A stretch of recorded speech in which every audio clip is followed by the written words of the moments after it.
प्रिय विद्यार्थियों, आज का हमारा विषय है ऑर्डिनल यूटिलिटी थ्योरी, क्रमवाचक उपयोगिता सिद्धांत, तटस्थावक्र विश्लेषण, इंडिफरेंस कर्व अप्रोच।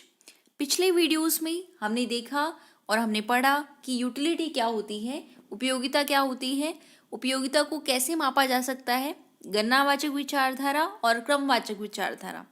गणनावाचक विचारधारा में हमने total utility, marginal utility, average utility के बारे में पढ़ा। कुल उपयोगिता किसे कहते हैं, सीमांत उपयोगिता क्या होती है, औसत उपयोगिता क्या होती है। आज हम पढ़ेंगे क्रमवाचक विचारधारा। जो हमने गणनावाचक विचारधारा पढ़ी थी उसमें दो नियम भी हमने स्टडी कर लिए हैं। पहला नियम law of diminishing marginal utility, सीमांत उपयोगिता ह्रास नियम, और दूसरा नियम है सम सीमांत उपयोगिता नियम, जिसका मैंने विस्तार पूर्वक अलग अलग वीडियोस बनाई हैं। आज हम पढ़ेंगे इंडिफरेंस कर्व अप्रोच, तटस्थावक्र विश्लेषण। इसको आपने 12th स्टैंडर्ड में बहुत अच्छे से पढ़ा है। बीए में कुछ नई एडवांस चीज़ें सीखने को मिलेंगी हमें। बेसिक मूल रूप 12th वाला ही रहेगा, लेकिन कुछ एक्स्ट्रा चीज़ें बीए फर्स्ट ईयर में ऐड हो जाएंगी। आइए जानते हैं क्या नया है और इंडिफरेंस कर्व किसे कहते हैं। The technique of indifference curve was first of all invented by a classical economist Edgeworth। ये जो तटस्थावक्र की जो टेक्निक है सबसे पहले क्लासिकल अर्थशास्त्री एजवर्थ ने इन्वेंट की थी। सबसे पहले किसने इन्वेंट की थी? क्लासिकल अर्थशास्त्री एजवर्थ। एजवर्थ का नाम बहुत पढ़ेंगे हम माइक्रो इकोनॉमिक्स में, अच्छा कंट्रीब्यूशन है एजवर्थ का। But he used it only to show the possibilities of exchange between two persons or individuals। लेकिन उन्होंने इसका उपयोग कब किया? केवल दो व्यक्तियों के मध्य एक्सचेंज को बताने के लिए किया। एजवर्थ ने सबसे पहले इंडिफरेंस कर्व का यूज़ किया। देखिए, जो तटस्था वक्र है उसको अंधिमान वक्र भी कहते हैं, तटस्था वक्र को इंडिफरेंस कर्व भी कहते हैं। मैं यहाँ ज़्यादातर इंडिफरेंस कर्व बोलूँगी, तो इंडिफरेंस कर्व का मतलब तटस्था वक्र ही है जो आप 12th स्टैंडर्ड में पढ़ के आई हैं। और कई बुक्स में अंधिमान वक्र भी लिखा होगा। तटस्था वक्र, अंधिमान वक्र, उदासीनता वक्र, ये तीनों सिनोनिम्स हैं, इनमें कोई भी डिफरेंस नहीं है। और इंग्लिश में कहते हैं इंडिफरेंस कर्व। आपको इंग्लिश टर्मिनोलॉजी भी साथ साथ आनी चाहिए। इससे क्या होगा कि आपको सुविधा रहेगी कोई भी किताब पढ़ने में, और एग्जाम्स में भी कई बार बहुत अच्छी सुविधा होती है, क्योंकि इंग्लिश में केवल एक ही वर्ड है इंडिफरेंस कर्व, और हिंदी में 3-4 वर्ड्स हैं। तो आपको इंग्लिश और हिंदी दोनों का ज्ञान रहे तो बहुत अच्छा रहेगा। यहाँ मैं दोनों ही चीज़ें आपको बताऊंगी। But he used it only to show the possibilities of exchange between two persons और इंडिविजुअल। एजवर्थ ने जो इंडिफरेंस कर्व दिया, एजवर्थ ने जो उदासीनता वक्र दिया, वो केवल दो व्यक्तियों के बीच में एक्सचेंज को दिखाने के लिए बताया था। दो व्यक्तियों के बीच में कैसे विनिमय होता है उसको बताता है। Not to explain consumers demand, उपभोक्ता की मांग को नहीं बता पाता। Two English economist J.R. Hicks and Allen reproduced the IC theory of consumers demand in his book Value and Capital। दो इंग्लिश इकोनॉमिक्स थे, दो इंग्लिश अर्थशास्त्री थे। एक का नाम था J.R. Hicks और दूसरे का नाम था एलन। इन्होंने IC थ्योरी को बताया ऑफ कंज्यूमर डिमांड, उपभोक्ता मांग की आईसी थ्योरी। आईसी का मतलब इंडिफरेंस कर्व यानी उदासीनता वक्र। कौन सी बुक में? Value and capital. इनकी बुक का नाम क्या है? Value and capital. जो पिछला हमारा लेक्चर हुआ और जो पिछली हमारी विचारधारा थी गणनावाचक विचारधारा, उसमें कहा था कि उपयोगिता को संख्या में माप सकते हैं। आप पिछले लेक्चर्स देखिए तो मैंने बिल्कुल बताया है उसमें कि उपयोगिता को 1, 2, 3 नंबर्स दिए हैं मैंने, कि उपयोगिता भी मैंने एग्जाम्पल दिया। अभी मैंने चपाती खाई, चपाती खाने से मुझे 2 यूटिल्स की उपयोगिता मिली, 3 यूटिल्स की मिली।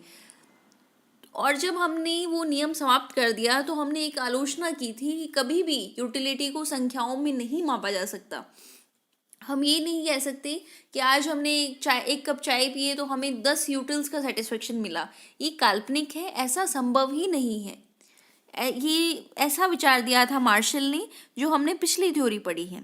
लेकिन जो हिक्स हैं वो ये कहते हैं कि उपयोगिता को संख्याओं में नहीं माप सकते, उपयोगिता को क्रम दिया जा सकता है, उपयोगिता की तुलना की जा सकती है। हिग्स कहते हैं उपयोगिता की अधिक से अधिक रुचि तथा पसंद के आधार पर तुलना की जा सकती है। उपयोगिता की तुलना कम या अधिक है, संतुष्टि का स्तर उच्च है या संतुष्टि का स्तर निम्न है, उपयोगिता का क्रमवाचक माप कहलाता है। उपयोगिता का क्रमवाचक माप कहलाता है, जो अब हम पढ़ रहे हैं। हम पढ़ रहे हैं कि उपयोगिता का क्रमवाचक माप क्या होता है। हमने पिछले वीडियो में पढ़ा कि गणनावाचक विचारधारा क्या है, जिसमें हमने पढ़ा कि उपयोगिता को भाई 1 नंबर, 2 नंबर, 3 नंबर, नंबर्स में हमने माना, लेकिन उसका एक डिफ़ॉल्ट ये था कि नंबर्स में हम माप ही नहीं सकते। अब हम प्रोफेसर हिग्स के अकॉर्डिंग पढ़ेंगे कि उपयोगिता की केवल तुलना की जा सकती है। उपयोगिता को 2, 4, 6, 8 जैसी इकाइयों के रूप में नहीं मापा जा सकता। और जो क्रमवाचक माप के आधार पर उपभोक्ता संतुलन का सिद्धांत जो विकसित हुआ है वो है तटस्थता वक्र विश्लेषण। क्या नाम है उसका? तटस्थता वक्र विश्लेषण। आइए जानते हैं कि क्या होता है तटस्थता वक्र विश्लेषण। उपयोगिता की गणनावाचक विचारधारा बताती है कि उपयोगिता एक वस्तु की उपभोग से प्राप्त संतुष्टि। उपयोगिता क्या होती है? एक वस्तु के उपभोग से प्राप्त संतुष्टि को इकाई 2, 4, 6, 8 के रूप में मापा जाता है। दूसरी ओर क्रमवाचक विचारधारा बताती है कि उपयोगिता को इकाइयों के रूप में नहीं मापा जा सकता, अधिक से अधिक क्रम के रूप में दिया जा सकता है और उच्च या निम्न के आधार पर तुलना की जा सकती है। उपयोगिता को उच्च या निम्न के आधार पर हम तुलना कर सकते हैं, क्रम दे सकते हैं, पर उपयोगिता को संख्याओं में नहीं माप सकते। ऐसा कौन कहते थे? प्रोफेसर हिग्स कहते थे। कौन कहते थे? Professor Higgs. जबकि मार्शल क्या कहते हैं? उपयोगिता को संख्याओं में माप सकते हैं, जो हमने पिछली वीडियोस में पढ़ा है। देखो, माइक्रो इकोनॉमिक्स में अब तक हमने अर्थव्यवस्था क्या है, अर्थशास्त्र क्या है, मांग क्या है, पूर्ति क्या है और उपयोगिता की गणनावाचक विचारधारा, इन सब विषयों पर बहुत अच्छे से चर्चा कर चुकी हैं। बहुत अच्छे से मैं वीडियोस बना चुकी हूँ और आपको ये कह भी चुकी हूँ कि आपको कोई प्रॉब्लम हो तो आप कमेंट सेक्शन में भी डाल सकते हैं। अब देखिए इसकी मान्यताएं क्या हैं। ये जो नियम है इसकी मान्यताएं क्या है? इसमें पहली मान्यता है consumer prefer more to less. Consumer prefer more to less, Hindi में कहेंगे कि एक जो उपभोक्ता है वो कम की तुलना में अधिक को ज़्यादा पसंद करता है। कम लेना पसंद नहीं करता, क्या पसंद करता है? अधिक पसंद करता है। Consumer prefer more to less. Assumptions को हिंदी में कहते हैं मान्यताएं। अजम्पशंस को हिंदी में कहते हैं मान्यताएं। कोई भी इकोनॉमिक्स में नियम पढ़ेंगे तो कुछ ना कुछ चीज़ें हम मानकर चलते हैं, जिन्हें हम मान्यताएं कहते हैं। और पहली मान्यता है consumer prefer more to less. जो एक उपभोक्ता है वो कम की तुलना में अधिक को पसंद करता है। Consumer has a scale of preferences. Number 2 क्या है? Consumer has a scale of preferences. एक उपभोक्ता के पास अपनी प्रायिकताएं होती हैं, एक स्केल होता है, प्रेफरेंसेस पैमाना होता है कि ये फर्स्ट प्रेफरेंस है, ये सेकंड प्रेफरेंस है, ये थर्ड प्रेफरेंस है। मान लीजिए कि घर में चाय, कॉफ़ी, नींबू पानी है, तो वो उपभोक्ता कहेगा मुझे चाय अधिक पसंद है, दूसरे नंबर पे कॉफ़ी, तीसरे नंबर पे नींबू पानी। तो ये सब चीज़ें क्या है? उपभोक्ता की प्रेफरेंसेस हैं। उपभोक्ता has, consumer has a scale of preferences. Third has assumption of transitivity. Transitivity को हिंदी में कहते हैं सक्रमकता। ट्रांजिटिविटी को हिंदी में कहते हैं सक्रमकता। इसका क्या मतलब है कि अगर ए और बी दो वस्तुएं हैं, ए और बी दो वस्तुएं हैं और एक उपभोक्ता ए को बी की तुलना में अधिक पसंद करता है। उपभोक्ता ए को बी की तुलना में अधिक पसंद करता है और बी को सी की तुलना में अधिक पसंद करता है। ए को बी की तुलना में, बी को सी की तुलना में अधिक पसंद करता है, तो ऑटोमेटिकली उपभोक्ता ए को सी की तुलना में अधिक पसंद करता है। तो ऑटोमेटिकली उपभोक्ता जो है वो ए को सी की तुलना में अधिक पसंद करता है। Diminishing marginal rate of substitution. Diminishing marginal rate of substitution. प्रतिस्थापन की सीमांत दर गिरती हुई होती है। प्रतिस्थापन की सीमांत दर गिरती हुई होती है। यहाँ तो बस आप ये जान लीजिए कि प्रतिस्थापन की सीमांत दर गिरती हुई होती है, ये एक मान्यता है। आने वाली स्लाइड्स में मैं आपको अच्छे से बताऊंगी कि ये प्रतिस्थापन की सीमांत दर होती क्या है और क्यों गिरती है। Number 5, utility is comparable. Utility is comparable, उपयोगिता की तुलना की जा सकती है। नंबर 5 क्या है? यूटिलिटी इज कंपैरेबल, उपयोगिता की तुलना की जा सकती है। देखो इन 3 स्लाइड्स में अब तक हमने पढ़ा कि जो ये इंडिफरेंस कर्व तटस्थता वक्र का विचार है सबसे पहले एजवर्थ ने दिया, लेकिन एजवर्थ ने दो व्यक्तियों के मध्य दिया, दो वस्तुओं के मध्य हिक्स और एलन ने दिया। जो मार्शल थे उन्होंने ये बात कही थी कि उपयोगिता को संख्या में माप सकते हैं, 1 2 3 4 यूटिल्स में माप सकते हैं, लेकिन हिक्स ने कहा कि उपयोगिता को संख्याओं में नहीं मापा जा सकता, उपयोगिता को क्रम दिया जा सकता है कि अधिक पसंद करता है या उपभोक्ता या कम पसंद करता है, तो उपयोगिता की तुलना की जा सकती है। फिर हमने मान्यताएं पढ़ी, मान्यताओं में हमने देखा कि उपभोक्ता कम को कम पसंद करता है और अधिक को अधिक पसंद करता है। Consumer has a scale of preferences, उपभोक्ता के पास प्रायिकताओं का क्रम होता है, पैमाना होता है। सक्रमकता की मान्यता लेकर चलता है, प्रतिस्थापन की सीमांत दर गिरती हुई होती है और उपयोगिता की तुलना की जा सकती है। आइए जानते हैं मेन जो हमारा टॉपिक है इंडिफरेंस कर्व भी होता क्या है। पहले था इंट्रोडक्शन कि अप्रोच क्या है, क्रमवाचक विचारधारा में करेंगे क्या। अब हम देखते हैं इंडिफरेंस कर्व किसे कहते हैं। IC shows a various combination of two commodities which gives same satisfaction to the consumer. IC का मतलब इंडिफरेंस कर्व यानी तटस्थता वक्र। शोज मतलब दर्शाता है, द वेरियस कॉम्बिनेशन उन विभिन्न संयोगों को, ऑफ टू कमोडिटीज दो वस्तुओं के उन विभिन्न संयोगों को दर्शाता है, which give same satisfaction to the consumer, जो एक उपभोक्ता को एक समान संतुष्टि प्रदान करती हैं। दूसरे शब्दों में तटस्थता वक्र वस्तुओं के उन विभिन्न संयोगों को दर्शाता है जो एक उपभोक्ता को एक समान संतुष्टि प्रदान करते हैं। तटस्थता वक्र एक ऐसा वक्र होता है जो उपभोक्ता को समान संतुष्टि देने वाले विभिन्न वस्तुओं के संयोजनों को रेखा चित्र के रूप में दर्शाता है, एक डायग्राम के रूप में दर्शाएगा। बहुत सारे दो वस्तुओं के, ये y गुड है, ये x गुड है, उन विभिन्न संयोगों को।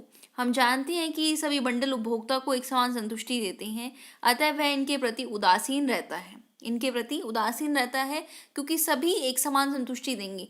बंडल का मतलब वो सभी पॉइंट्स, वो सभी कॉम्बिनेशन, वो सभी संयोजन एक समान संतुष्टि देंगे। अतः इस वक्र को तटस्थता वक्र या उदासीनता वक्र नाम दिया गया है।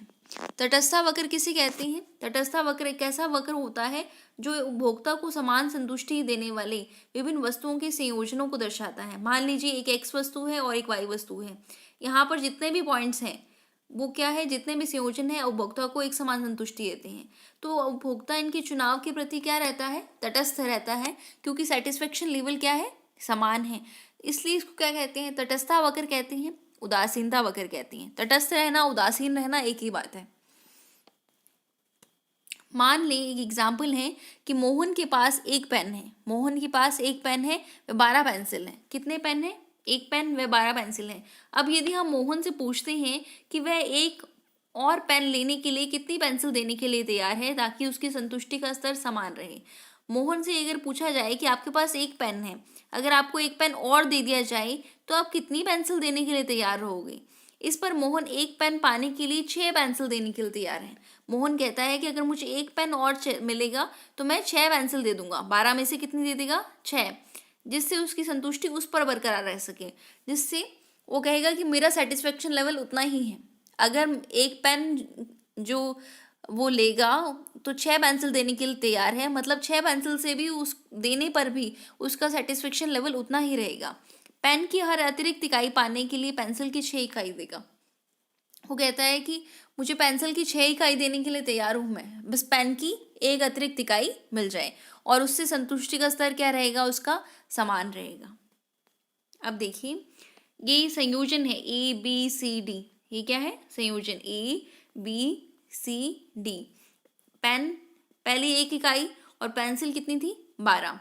पेन की कितनी थी, 1 इकाई और पेंसिल की थी 12 इकाई। पेन की एक अतिरिक्त इकाई यानी दूसरी इकाई ली तो वो पेंसिल की 6 इकाई देने के लिए तैयार हुआ। कितनी इकाई, 6 इकाई। एक होता है मार्जिनल रेट ऑफ सब्स्टिट्यूशन, प्रतिस्थापन की सीमांत दर। एक अतिरिक्त इकाई पेन की प्राप्त करने के लिए, पेन को मान लीजिए y, डेल्टा y, एक अतिरिक्त इकाई पेन की प्राप्त करने के लिए कितनी इकाई पेंसिल देने के लिए तैयार है, यानी 12 - 6 / 2 - 1, 6 इकाई पेंसिल देने के लिए तैयार है। 6/1 ये है प्रतिस्थापन की सीमांत दर। एक अतिरिक्त इकाई प्राप्त करने के लिए दूसरी वस्तु की कितनी इकाइयां त्यागने के लिए तैयार है एक उपभोक्ता, उसे कहेंगे प्रतिस्थापन की सीमांत दर। सी कॉम्बिनेशन यानी 2 से 3 करेंगे हम तो 6 से 4 दो इकाई पेंसिल देने के लिए तैयार है। सी से डी करेंगे तो 4 से 3 1:1 आ जाएगा, मार्जिनल रेट ऑफ सब्स्टिट्यूशन। यहाँ कितना है 4:1, कितना है 4:1। 4:1 कैसे हुआ, 4 इकाई तो देगा पेंसिल और कितनी इकाई पेन प्राप्त करेगा, 1 इकाई। 4:1 यहाँ कितना होगा 2:1, मतलब 2 इकाई पेंसिल देने से कितनी इकाई पेन प्राप्त होगी, 1।